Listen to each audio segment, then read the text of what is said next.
So the three sisters are corn, bean, and squash. It's an indigenous gardening technique where the corn is planted first, okay? The corn becomes the tall, like stationary object that the beans, which is a vine, can climb, right? Because vines need something to climb in order to grow. So the corn is that thing. I don't want to call it a thing or an object, but like it is that thing that the beans can wrap around, right? And then the squash is planted to prevent weeds from growing because squash grows along the ground, right? Like it spreads wide around the ground. So it's preserving moisture and then they're stopping weeds from growing. Kimmerer uses the idea of a knowledge garden, right? Like a garden of various knowledges in which indigenous traditional knowledge can help guide Western science, just as corn helps guide the beans, right? So rather than being in a tug of war with which knowledge is more capital T true, right? Kimmerer breaks down how these knowledge systems can work together in a way that creates further abundance, right? And can literally and metaphorically feed us more thoroughly and sustainably and consistently. So what she's articulating here is the importance of learning to become indigenous with the local ecosystem, learning how to develop those relations of reciprocity. So for Kimmerer, indigeneity is not just an identity, although it certainly is, right? She is saying that indigeneity is clearly marked by a long history of colonialism and imperial exploitation, right? Indigeneity, as we understand it, is inherently defined by the colonizer. What she's saying is that indigeneity is an identity, right? And it is also a practice of listening to and developing reciprocity with other life forms around us. So indigeneity is, in essence, a constant becoming with the earth through reciprocal interaction. This week we're watching Beasts of the Southern Wild, and in that film there's a community and they call themselves the Bathtub. And much like a real bathtub, the Bathtub community in Beasts of the Southern Wild experiences a relentless cycle of being filled and drained, which is a real problem for bayou communities living below levees. A levee is like a big wall built along a coastline that acts as a barrier to keep water out of cities. Okay, but some people live below the levee, and living below the levee means living in an area that is lower than the level of water that the levee is holding back, right? Which puts them at really high risk for floods during storms and hurricanes. It's almost inevitable that they are flooded. So areas outside of the levee protection, such as the Bathtub in the film and a lot of areas all over the place in real life, they're effectively left to fend for themselves, right? These regions face daily challenges of flooding and land erosion, which obviously leads to significant economic and social sacrifice. David Fellerath wrote a review of Beasts of the Southern Wild, and he basically articulates that the flood that happens in the film of the Bathtub is the fault of a levee that was designed to keep the nearby, like, fictional New Orleans-like city dry. And this other guy, Barry Yauman, he also agreed. This is going to be a longer quote from him. The levees that run all the way down the Mississippi past New Orleans are the main culprit in the 25 square miles of land loss that Louisiana suffers every year. This is pausing the quote. Louisiana loses 25 square miles of land every year as a result of these levees. Let's continue. The marshy soil at the bottom of the delta's wetlands naturally subsides, and until the early 20th century was kept at a constant level by the sediment that washed over the Mississippi's banks during flood stage. So every year, the delta would sink a little bit, only to then be replenished by that silty water. This dynamic process worked well until 1927, when leveeing began, and then land loss began. It's been accelerating ever since for a variety of reasons, including the 10,000 miles of canals dug by the oil and gas industry for navigation and extraction. The quote's going to continue here. Not everyone lives inside the levee system. In particular, Isle de Jean Charles, the real-life setting of the bathtub where the film's protagonists live, has undergone catastrophic loss. The island used to be 4 miles wide. Now it's about 1,000 feet wide. And this is precisely because engineers want to keep New Orleans and Houma, the nearest city, and other large communities dry. South Louisiana is a land of hydrological haves and have-nots. That's the end of the quote. So this levee system along the Mississippi River, particularly around New Orleans, has had profound and often detrimental impacts on the surrounding land and communities. So historically, the Mississippi would flood its banks, and that would deposit nutrient-rich sediment onto the delta's wetlands. This natural process counteracted the natural subsidence or sinking of the marshy soil, which maintained the land's elevation. However, the construction of levees intensified after this catastrophic 1927 flood with the goal of preventing future flooding of populated and economically vital areas, right? These levees stop the river from overflowing and depositing that sediment, which causes the land to sink every year without being replenished.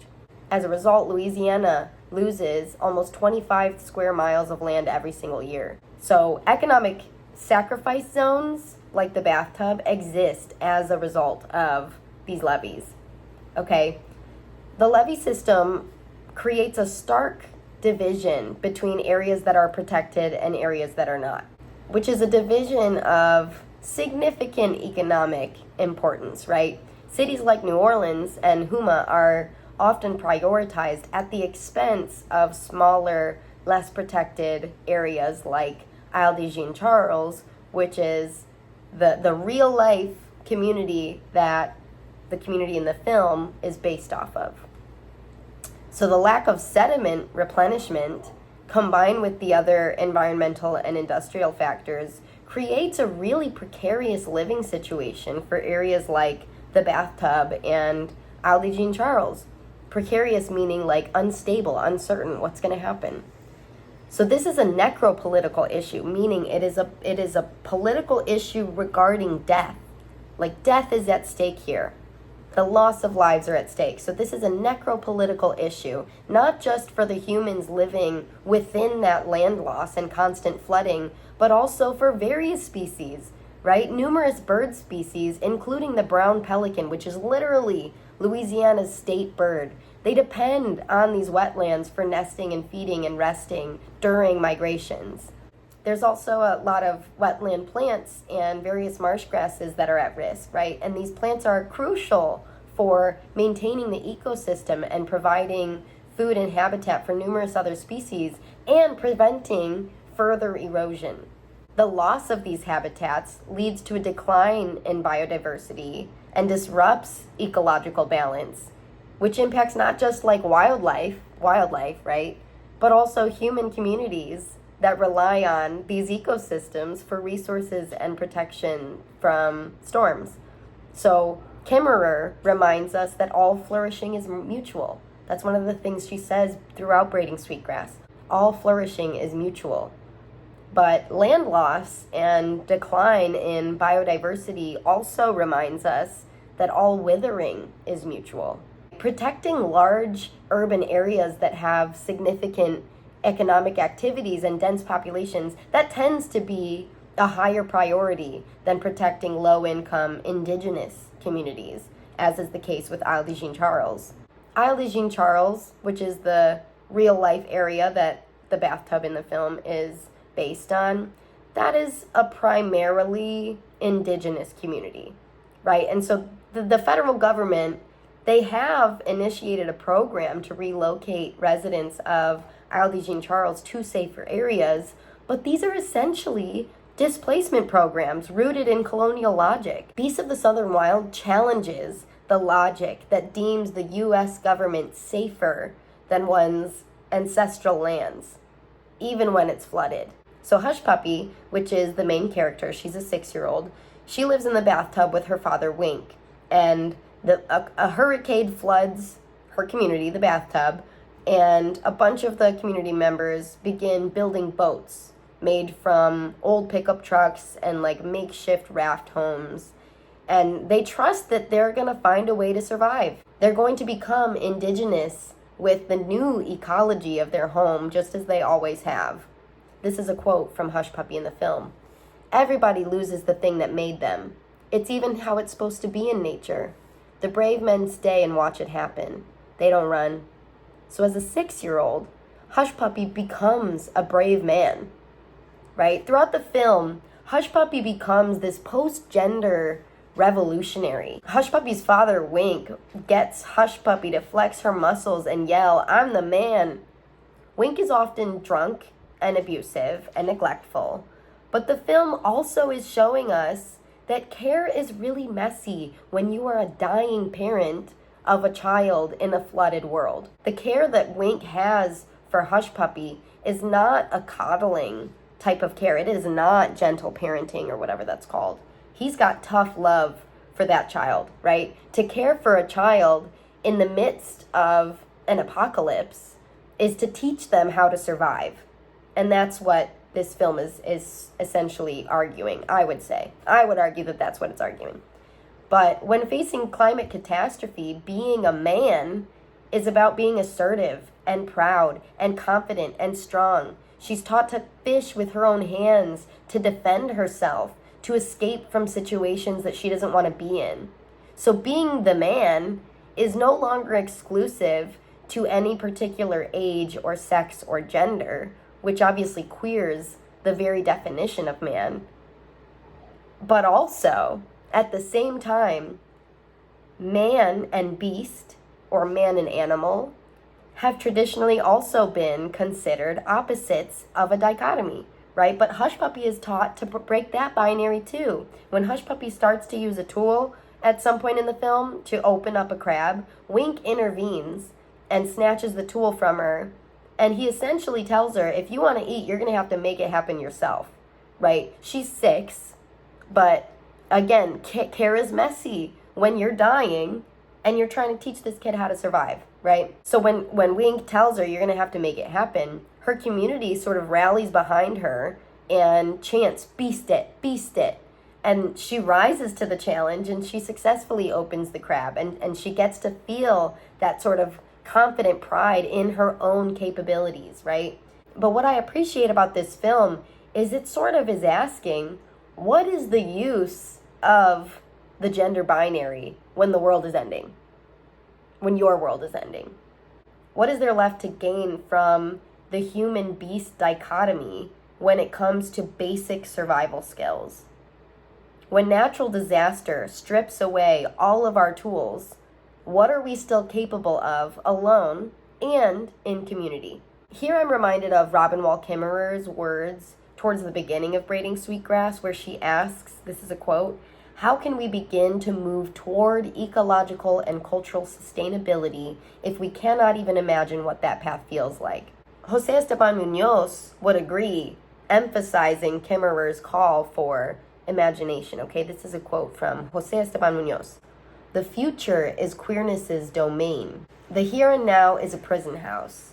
We must strive in the face of the here and now, totalizing rendering of reality, to think and feel a then and there."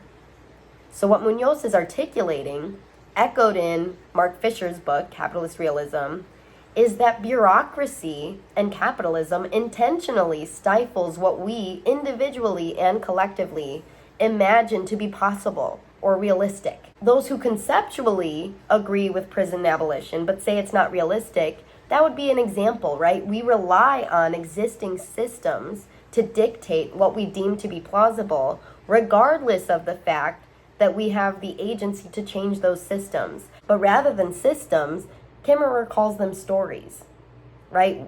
We also tell the story that climate change is coming, that the planet is dying, right? But how long have we been saying that story? How long have we been saying climate change is coming? At what point is it here? What are we waiting for, right? The story is played out. But Kimmerer reminds us we're free to tell another. In Beasts of the Southern Wild, climate change is no longer coming. It has arrived. They're living in it. And this film provides a visual representation of what life or survival really amidst rising sea levels looks like. So while many films merely allude to the impending consequences of environmental degradation, Beasts of the Southern Wild offers an emotional and visceral and immersive depiction of a bayou community grappling with the harsh realities of a world transformed by rising sea levels and ecological upheaval. Throughout the film, Hush Puppy understands the world around her in a way that makes children really special. In the first few minutes of the film, Hush Puppy picks up a baby chicken and holds it to her ear like a telephone, and we hear her voice narrate. This is a quote. "All the time, everywhere, everything's hearts are beating and squirting and talking to each other in ways I can't understand. Most of the time, they probably be saying, 'I'm hungry,' or 'I gotta poop.' But sometimes they be talking in codes." That's the end of the quote. Hush Puppy easily notices the rhythms and movements of living beings and the simplicity of our shared existence, right? Her father calls out, "Feeding time," and Hush Puppy howls in excitement, and the pig and the dog are eating nearby while Hush Puppy is eating chicken off the bone. And she tears a piece and she throws it to the dog, right? She remembers to consider the animals. She does not see herself as above them. She's one of them. Miss Bathsheba, who is Hush Puppy's teacher, she tells the class the story of the aurochs, the extinction of the aurochs, in order to teach them, this is a quote, "to learn to live with one another and adapt." That's the end of the quote. The morning after the storm passed, Hush Puppy acknowledges that a lot of lives were lost beyond humans. This is another quote from the film. "For the animals that didn't have a dad to put them in a boat, the end of the world already happened." End of the quote. Many residents of the Bathtub chose to leave when they heard about the storm coming, but quite a few chose to stay. "Brave men chose to stay," is what Hush Puppy said. Obviously, we also know that the choice to leave is also a financial one that maybe some people do not have access to. But the ones that chose to stay, they did adapt. They adapted pickup trucks to become motorboats, and they built floating homes. Survivors in the community worked together to adapt to that new ecology of their home. This is another quote. "It wasn't no time to sit around like a bunch of babies. We're going to make a camp right on top of the bathtub." So they collectively built a floating home to share, and that scene resembles the biblical story of Noah's Ark. So within the context of Judeo-Christian traditions, the story recounts how Noah, at God's command, right, built an ark to save his family and representatives from all animals from a worldwide flood. That's the story, right? After the floodwaters receded, Noah and all of the animals were able to repopulate the earth, thus symbolizing a new beginning or a new origin story, essentially, for life on earth. According to the biblical narrative, humanity had become so violent and corrupt that God decided to flood the earth and start anew, and cast Noah as the star of that new origin story. But that story isn't actually new. So even within the Judeo-Christian faith, the story of Noah's Ark represents a new origin story following destruction, right? But the Epic of Gilgamesh, which is an ancient Mesopotamian tale, includes a flood narrative that predates the biblical story of Noah.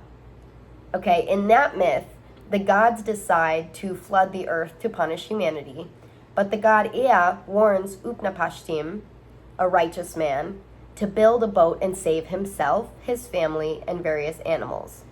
Again, this is an ancient Mesopotamian tale. Greek mythology's story of Decolonial and Pyrrha parallels that same flood story, and so does the story of Matsya Avatar in Hinduism. I don't think I mentioned this part yet, but most of the residents that belong to Isle de Jean Charles, which is, again, the real-life community that the bathtub in the film was based off of, most of those residents belong to an indigenous tribe called I'm going to do my best, the Bilochi Chitimacha Choctaw tribe. In the indigenous Choctaw flood story, the Great Spirit sends a great flood to cleanse the earth of corruption and wrongdoing. However, a couple individuals are saved from these floodwaters by seeking refuge on a high mountain. Okay, so how can we acknowledge that these various flood stories across many times and places, they're undoubtedly similar, but how do we acknowledge those similarities while also avoiding reductionism and cultural appropriation, right? There's clearly cultural nuance to each one of these stories, and I don't want to say they're all saying the same thing. That would be harmful. However, how can we acknowledge the similarities? So as with any origin story, these survival myths, I'm not concerned with whether or not these stories actually occurred the way that they were told. Rather, it's about the cultural truth produced through these stories themselves, right? But there's a scholar named Trinman Ha, and she asks, why truth at all? Why this battle for truth and on behalf of truth? I do not remember having asked grandmother once whether the story she was telling me was true or not. So regardless of if a story actually happened in reality, right, as a chronological series of events, that story exists in our consciousness. We talked about this week 1. Imagination is an intra-active, so inter means amongst, intra means from within. So imagination is an intra-active practice of world building and world creation. Beasts of the Southern Wild serves as a sort of flood myth for multiple spatial temporalities amidst the Anthropocene, the Capitalocene, right? Amidst climate change. So despite the Bathtub community working together to survive, a group of government authorities come with the announcement of a mandatory evacuation of the Bathtub area. Okay, the residents first try to hide from these intruders, and then they try to fight back against their forced displacement, right? Because no one is entitled for you to be compliant in the ways that they are wronging you. But they're taken against their will to a government-sanctioned encampment called the shelter. Okay, Hush Puppy knows she's out of place at this shelter because, and she says this, when an animal gets sick here, they plug it into the wall. And she knows that's not her people. But Wink, Hush Puppy's father, is one of those sick animals plugged into the wall. So Hush Puppy becomes convinced that the same science that is causing the bathtub to flood is connected to her father's sickness. But Wink tells Hush Puppy that she has to leave him behind and she needs to help her people get back home to the bathtub. So as Hush Puppy, in the film, as Hush Puppy is running at the front of a pack of kids in their escape back home, a group of massive, like, boar-like beasts that resemble aurochs, of course, they join the kids' stampede back home. The other girls that Hush Puppy is running with, they scream, but Hush Puppy is not scared. Hush Puppy stops running and turns towards the group of these auroch-like beasts.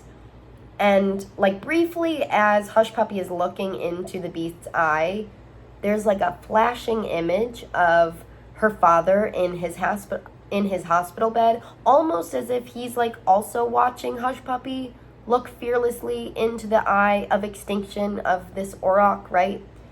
But she stands tall before them, and after a moment, the beasts begin to settle before Hush Puppy. And she finally says to the auroch, "You're my friend, kind of." We shift from seeing Hush Puppy's face to a close-up of the beast's eye. And there's a pause, maybe a silent response, we don't know. But Hush Puppy says to the auroch, "I gotta take care of mine." The aurochs begin to stand up and slowly turn back around, and Hush Puppy's left there. So this intimate and haunting moment in the film, I argue, is a moment of queer futurity, right? As Hush Puppy looks into the beast's eye, the flash of her father in his hospital bed suggests almost a spectral presence. Remember we talked about ghosts and monsters from Arts of Living in a Damaged Planet. That sort of spectral presence, as if he's bearing witness to her courage. This moment where Hush Puppy stands unflinchingly before the beasts, who then settle before her, it's a potent representation of queer futurity because, as Munoz describes, queerness is about a stepping out of time. And this scene exemplifies that concept, as Hush Puppy is transcending the temporal constraints of her immediate reality, right? The story of Hush Puppy's survival becomes intertwined with the stories that she's heard of these aurochs from Miss Bathsheba. Her interaction with the aurochs is not a confrontation, but a moment of mutual recognition and understanding. So following Haraway's call to make kin in lines of inventive connection as a practice of learning to live and die well with each other in a thick present, Hush Puppy tells the auroch, "You're my friend, kind of." And then she also asserts her need to take care of mine, right? Which signals her grasp of a broader ecological and existential interdependence, right? Intradependence. In 2009, David Holthouse wrote a special report for the American Prospect titled "The Huma Nation Digs Out," which was part of an issue titled "Post-Racial." Really? The news article is about the United Huma Nation and the significant challenges they've faced following the hurricanes of 2005 and 2008 that devastated their coastal Louisiana homeland.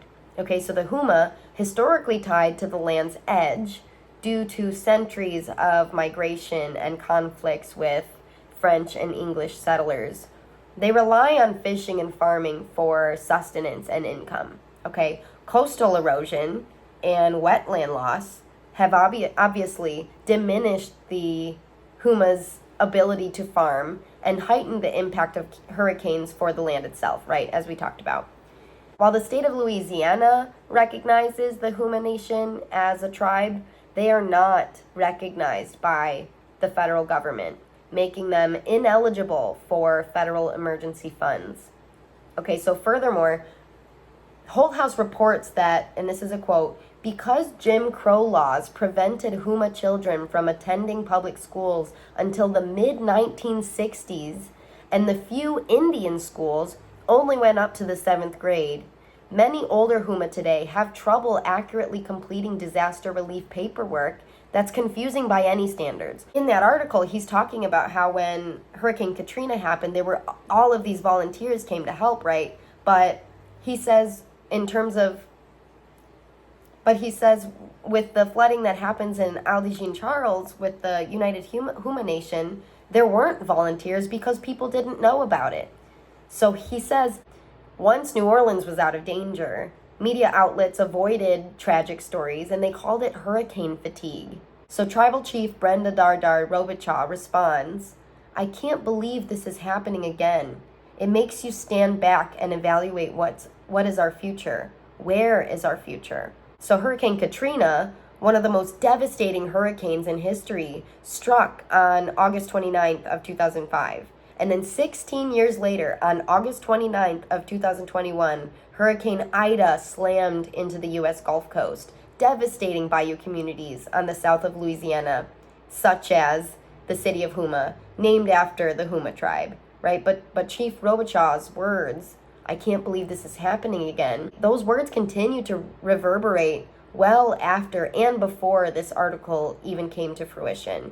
So back in 2009, Chief Robichaud told the reporter Holthouse that it's frustrating that the only solution the government can come up with is for them to abandon their land, right? This is her quote. "We've had generation after generation who lived in these same communities. People can tell you stories about their fathers, their grandfathers, their great-great-grandfathers, and some of the things that they did. So for us, it's a strong sense of community and the ties to community, ties to the land, ties to the area, ties to the lifestyle, the culture. It's not like where today people leave and buy a piece of property in a subdivision." That's the end of the quote. So Beasts of the Southern Wild emphasizes that displacement is not a sustainable solution for humans or the land, right? Nor are U.S. authorities entitled to the compliance that they think they are, right?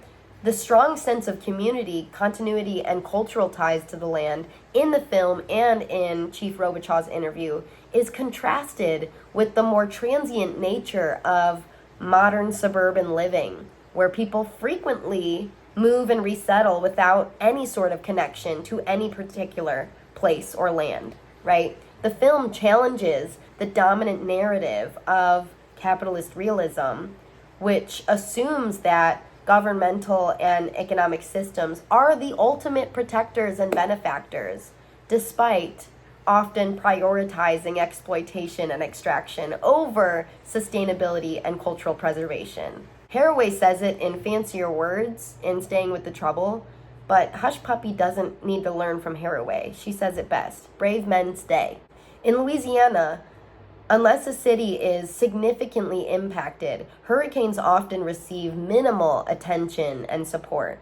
So Jason Farman has written extensively about how digital media and mobile technologies have transformed our engagement with news and information.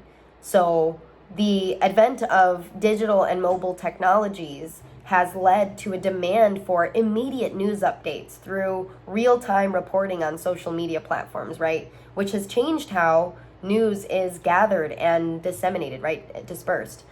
Furthermore, Farman has articulated the way that the attention economy, he calls it, has impacted what is deemed worthy of attention. Or in other words, what will keep people watching so that the platform's revenue can increase, right? The competition for viewers' attention in a saturated media environment has led news organizations to focus on sensationalism and clickbait headlines to drive traffic and engagement, which often results in a compromise in the depth and quality of the news reporting, right? But rather than a quick news story with fleeting relevancy that brings attention as quickly as it moves on to the next thing, right? The fictional story of Beasts of the Southern Wild remains timeless. It is a story of always becoming indigenous to an ever-changing earth and finding community amongst all beings in the midst of precarious times. So Haraway has stated, and this is a quote, "It matters what stories we tell to tell other stories with," right? We've heard that. Depending on whatever flood myth we've grown up hearing, whether or not you knew it was a flood myth, right? We can see that myth manifest in Beasts of the Southern Wild. Near the end of the film, Hush Puppy sets Wink's body to flames in the back of the floating pickup truck that he built for them to survive the flood. And the Bathtub community attends the funeral in support. And in the background of that scene, a man is speaking, and this is what he's saying. "As I stand by the bayou, I watch the ship as she disappears. There she's gone, and we cry for this. But she's not gone. She's just as real as when she left me. And somewhere else, other voices are calling out, 'Here she comes!' And that is dying." The Bathtub people toast and cheer, "Here she comes!" Okay, and this moment in the film can be attributed to Henry Van Dyke's poem, "Gone from My Sight," which was written in 1904. Okay, Van Dyke was a minister in a Protestant Presbyterian church. Okay, almost that exact same quote can be found in Robert Hendrick's book, The Ocean Almanac, in a section called "Ships Coming and Going." And it varies ever so slightly. Instead of it saying, "Here she comes," in that book, it says, "There she comes," and that is dying. But that excerpt in the Ocean Almanac is attributed to the Midrash, which is a genre of rabbinic literature that encompasses a vast body of Jewish biblical literature, commentary, interpretation, stuff like that. So in Midrash Exodus Rabbah 48:1, Rabbi Levi uses a metaphor of two ships that set sail on the Great Sea to process the cycle of life and death.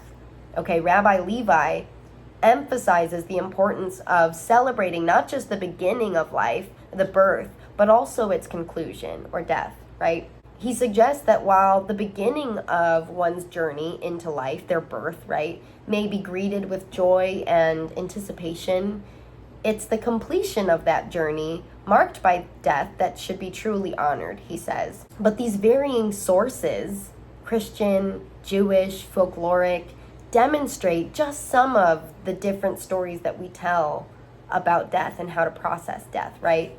In In the case of Beasts of the Southern Wild, this is a critical difference in understanding the end of the story. In Christianity, particularly within the Protestant Presbyterian belief, there is the comfort in the promise of eternal life, right, as articulated in the Gospel of John. So while grief is acknowledged as a natural response to loss, there's always comfort that this isn't our real home anyway, right? This is a quote. "In my Father's house there are many rooms. If it were not so, would I have told you that I go to prepare a place for you?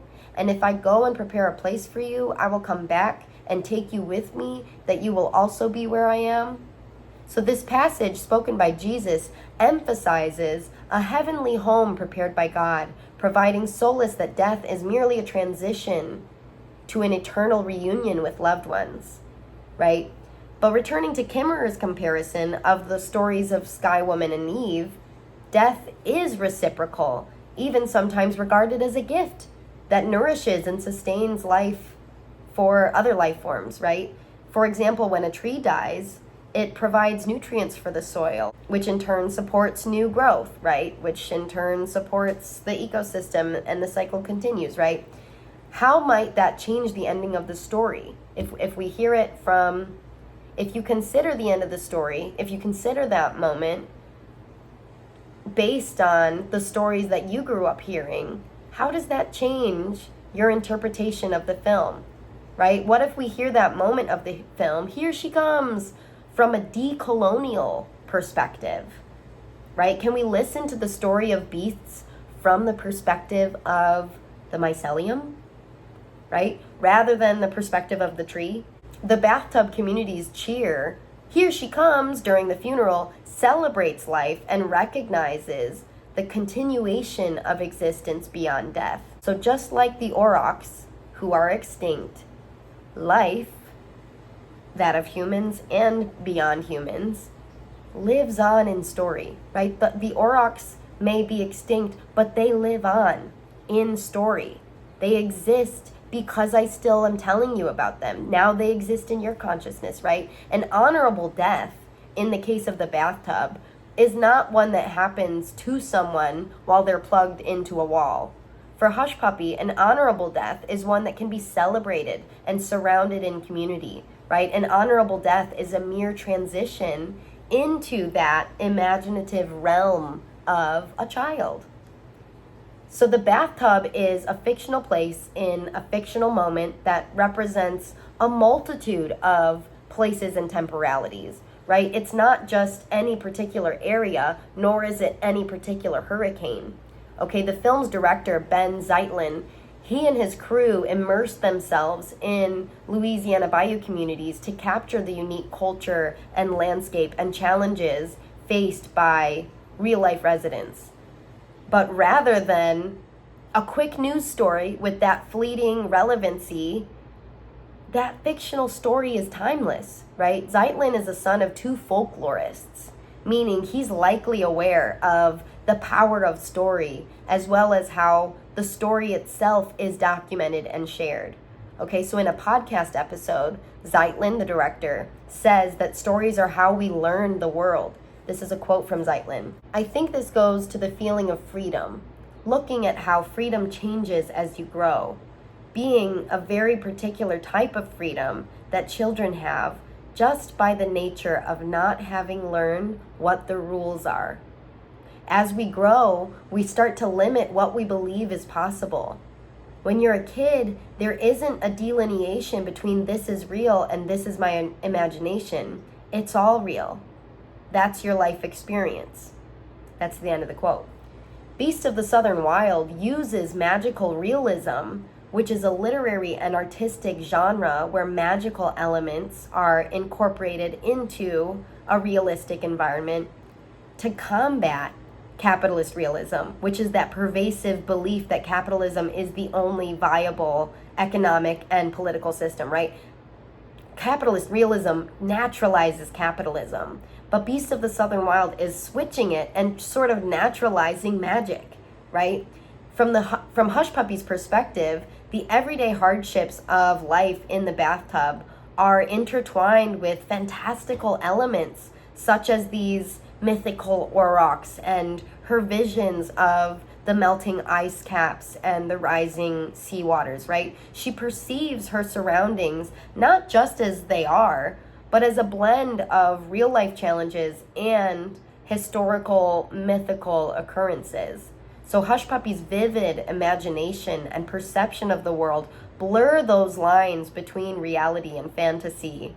And as listeners to the story, we begin to do the same. Hush Puppy embodies mestiza consciousness, which is a framework given to us by Gloria Anzaldúa, which I encourage you to look into.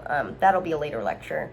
But Hush Puppy exists in between worlds on multiple levels, in the imaginative and the real, as a product of displacement, refusing further displacement, a little girl and a man, right? She's a young black girl in an impoverished, post-racial community existing within the broader frame of a systemically and socially racist United States, right? She learns to take care of herself and her community, not because her father told her to, but because, in the words of Hush Puppy, we's who the earth is for. Hush Puppy turns a situation of displacement and precarity into an opportunity for radical world building and identity formation. Through story, her own and the ones that she hears, Hush Puppy embodies that post-gender, post-racial, post-humanist understanding of identity that is inherently entangled across time and space and species. The aurochs are liminal beings, agents of transformation, and guides to deeper understanding, and their presence in the film represents a return to decolonial ancient wisdom.